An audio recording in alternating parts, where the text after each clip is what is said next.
YCP అధిష్టానానికి Rapaka reverse అయ్యారు. Amalapuram parliament నుంచి పోటీ చేసేందుకు రాపాక అనాసక్తి కనబర్చారు. తాను రాజోల్ నుంచి పోటీ చేయాలనుకుంటున్నా అని స్పష్టం చేశారు.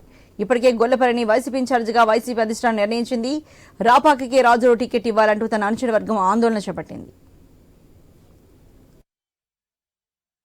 కష్టపడ్డటువంటి కార్యకర్తలు ఉన్నారు, నాయకులు ఉన్నారు, చాలా కష్టానికి వచ్చారు.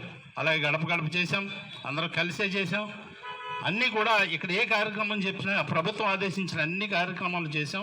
ఒకసారి ఆలోచన చేసి ఏది ఏమైనా ఈ రాజోలు గెలవాలి, జగన్మోహన్ రెడ్డి గారు ముఖ్యమంత్రి అవ్వాలి, అదే ఒక ఆలోచన.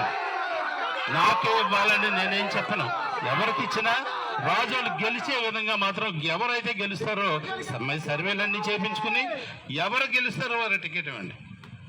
చాలా కష్టపడ్డటువంటి కార్యకర్తలు ఉన్నారు, నాయకులు ఉన్నారు, చాలా కష్టానికి వచ్చారు.